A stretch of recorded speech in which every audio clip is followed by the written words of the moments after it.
HFY Stories, The Struggle Complete Edition sequel to Humanity Rising. The stars shimmered like pinpricks of light, scattered across the vast void of space. Yet beneath this celestial tapestry, humanity's greatest battle was just beginning. In the wake of the Humanity Rising, where the species first stood up against their would-be conquerors, there was no time for celebration. The war had only just started, and the stakes were higher than ever. Chapter 1: The Lines Shattered.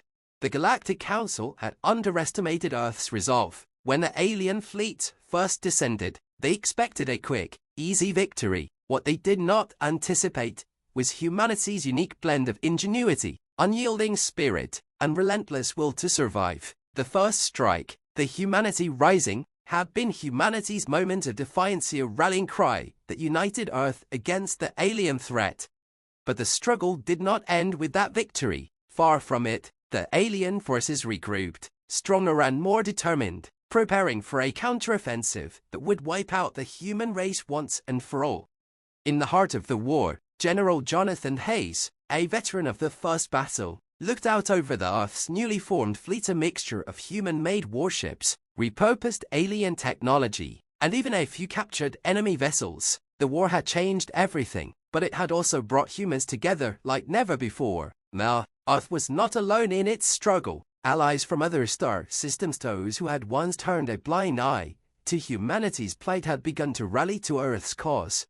But just as hope began to blossom, disaster struck. The alien forces launched a surprise attack on the newly formed Alliance's central hub. Their fleets were brutal, relentless, and merciless. The once united front began to fracture, as many of the smaller alien factions feared that siding with humans would lead to their destruction. Betrayal ran deep in the ranks of the Galactic Council. The first casualty of this betrayal was Commander Archael, the leader of the Vuxay Rebellion, a race of aliens who had once been enslaved by the same council. In the midst of battle, a rogue faction of his people turned against him, leaving the humans and their allies vulnerable. General Hayes felt the weight of that betrayal as the skies above Earth rained down fire. "We're on our own now," he muttered to himself, his face grim as he watched the chaos unfold. Chapter 2: The Heart of the Struggle.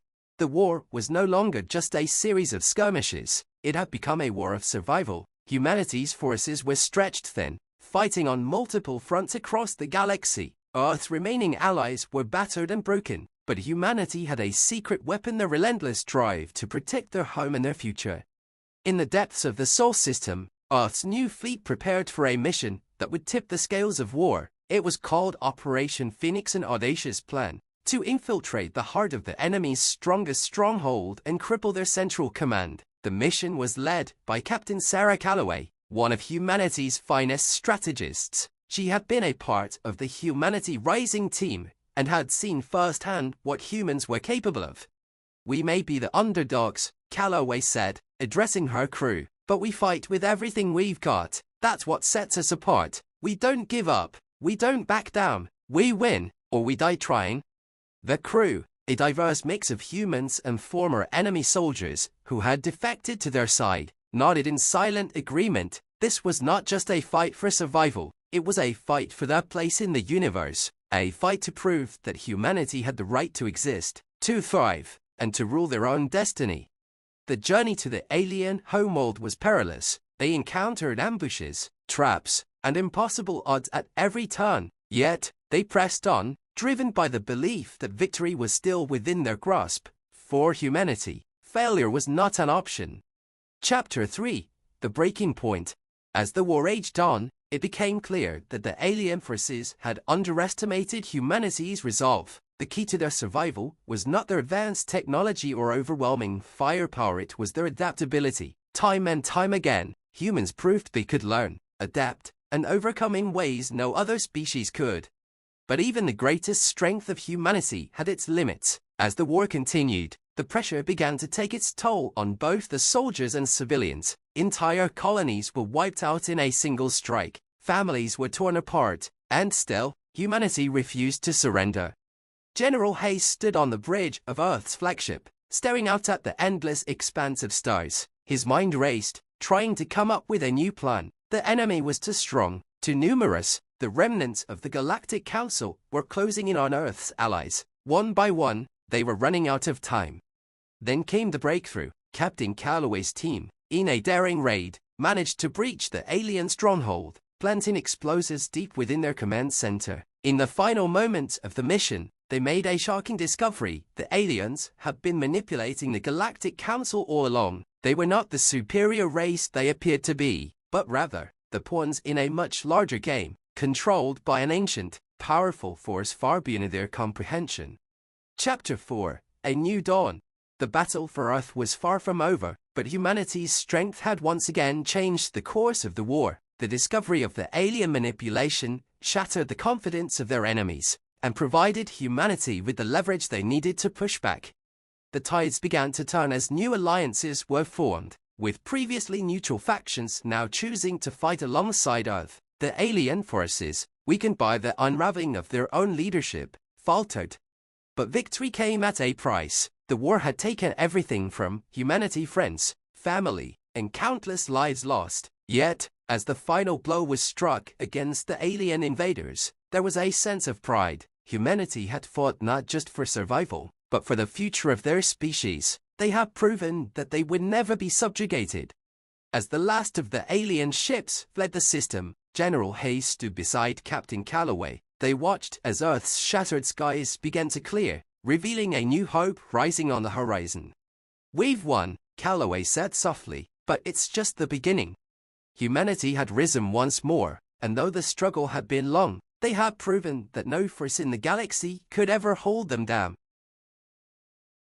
The war had ended, or so humanity believed. The remnants of the alien invasion were scattered across the galaxy, and Earth, scarred but standing, slowly began to rebuild. General Jonathan Hayes, Captain Sarah Calloway, and the rest of Earth's leadership had earned their place in history, heroes of the humanity rising and the battle against the galactic invaders. But in the shadows, something stirred. Chapter 1: The Unseen Enemy. Months after the final battle, humanity had begun to expand into the galaxy, aided by their newfound allies and technology scavenged from their enemies. Earth's fleets patrolled distant stars, setting up colonies and forging new trade routes, with hope finally shining on their future. Yet, beneath this peaceful veneer, the old wounds of war festered. While the larger galactic war was over, strange anomalies began to appear across humanity's new colonies. Ships went missing without a trace, signals were intercepted but corrupted, and entire fleets vanished into deep space. Worse still, the enemies they had once fought, those who had fled and retreated, had not all been eliminated. Some were simply biding their time. General Hayes received an encrypted message one cold evening. It was a warning, not from any of the known alien factions, but from an unknown source. Someone or something knew far more about the galaxy's darker corners than even humanity had uncovered. The message read, "The true enemy lies beyond the veil. They wait for you, and they will come. You are not prepared." Chapter 2: The Silent War. As humanity expanded, the vast expanse of space at the galaxy's edge, long believed to be empty and uninhabited, began to draw attention. Ships returning from the frontier spoke of strange, unexplainable phenomena, eerie lights, disappearing fleets, and distorted signals. This silent war, invisible to most, was quietly brewing in the unseen parts of the galaxy. Captain Calloway, ever the strategist, pushed for a deep reconnaissance mission into the Veil. Earth had recovered a great deal of technology from the previous war, but nothing could prepare them for what they would find in the heart of the Veil. Some of their allies warned against it, advising patience and caution, but human determination never took kindly to hesitation. Calloway's fleet, the Vanguard, set off into the dark expanse, searching for answers. As they ventured deeper into the Veil, they encountered a strange presentia force, unlike anything humanity had ever encountered before. The technology and structures they found were ancient, far older than any known civilization, human or alien. They were ruined, yet they still pulsed with energy. Each step felt as though they were being watched, hunted, or perhaps even invited. On the Vanguard, Captain Calloway addressed her crew, "Whatever's waiting out there, we won't back down. Humanity doesn't run. We face what comes and we survive, no matter the odds." Chapter 3: The Awakening. It didn't take long before they encountered their first sign of the true enemy, a fleet of ships, older than anything in the galaxy, materialized from the depths of the veil. These ships were not alive, nor were they purely mechanical. They were something in between, something unnatural, a fusion of biological and technological components. The Eldrin, as they called themselves, had watched the rise of countless species across the galaxy, their cold intelligence having shaped the fate of civilizations. They were not conquerors, nor were they benevolent protectors. They were watchers, manipulators, and silent architects of galactic history. Humanity had unwittingly attracted their attention, for they were unlike anything the Eldrin had ever seen. Humanity's ability to adapt, to survive against impossible odds, intrigued them and terrified them.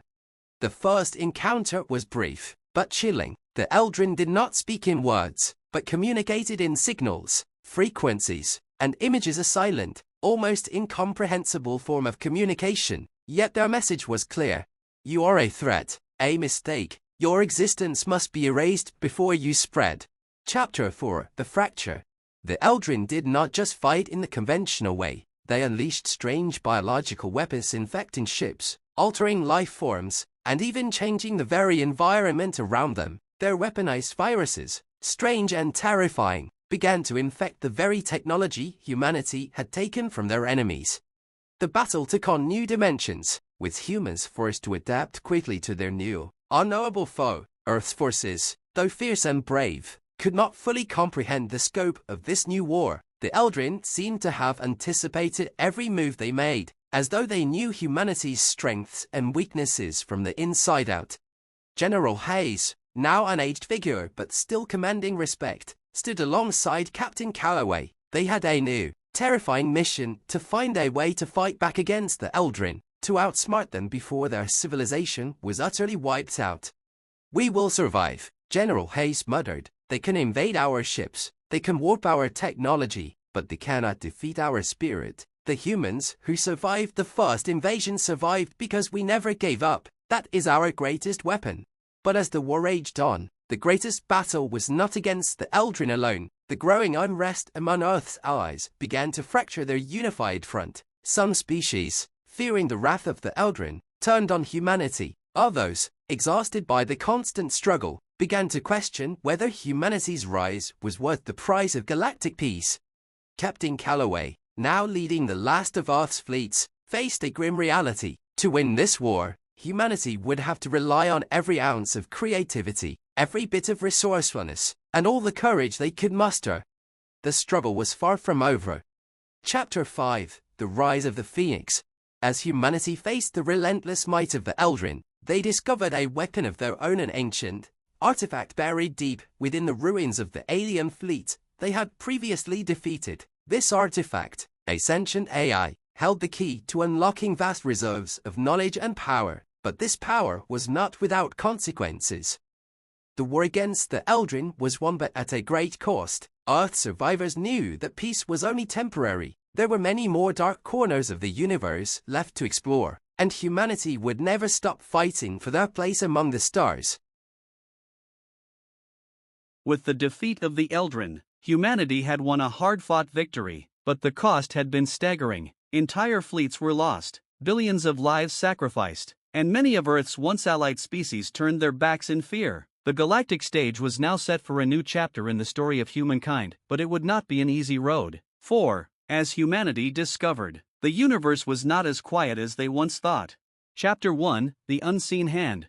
As humanity began to rebuild, focusing on healing and fortifying their position in the galaxy, there were whispers of a power far older, far more dangerous than the Eldrin. It had been present in the galaxy for eons, and it had waited patiently for humanity to awaken the sleeping beast. This force, known only as the Ascendant, was a collective of ancient races whose primary purpose was to guide, control, and eradicate those who threatened the balance of the galaxy. They were not conquerors, nor invaders, but a force of cosmic law, designed to keep the galaxy in check.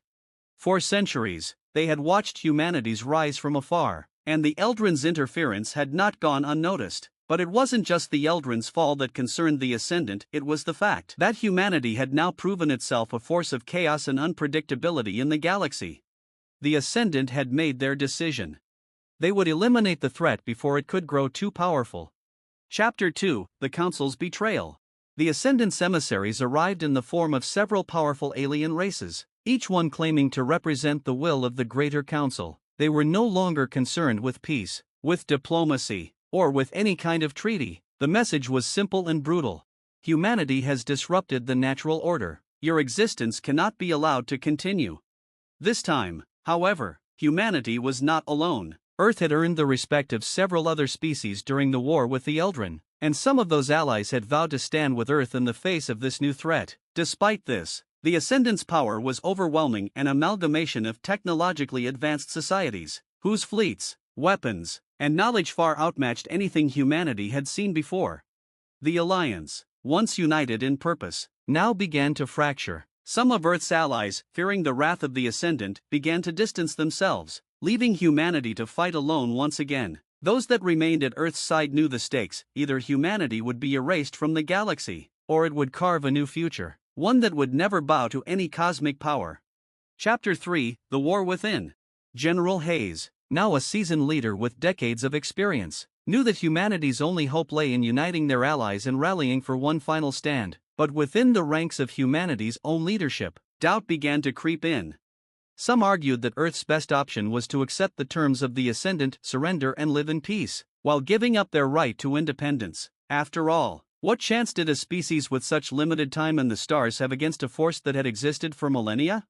Captain Sarah Calloway, though, was resolute. "We do not surrender," she declared at a meeting of Earth's most influential leaders. "We've fought for survival every step of the way, and we've earned our place in this galaxy. We will not go quietly." A growing faction of resistance leaders, military commanders, and even defectors from once loyal species rallied behind her call. They began organizing in secret, building up Earth's defenses and preparing for the inevitable war. Humanity's resilience, their ability to unite in the face of adversity, was their greatest weapon once again. Chapter 4: The Reckoning begins.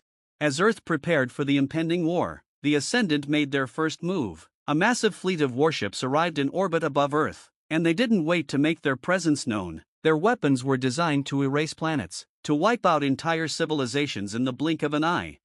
General Hayes took command of Earth's remaining fleets, knowing that they could never win through sheer strength alone. They would have to outthink the Ascendant. The only chance they had was to disrupt their supply lines, target their weak points, and rally every ally that remained in the galaxy to their side.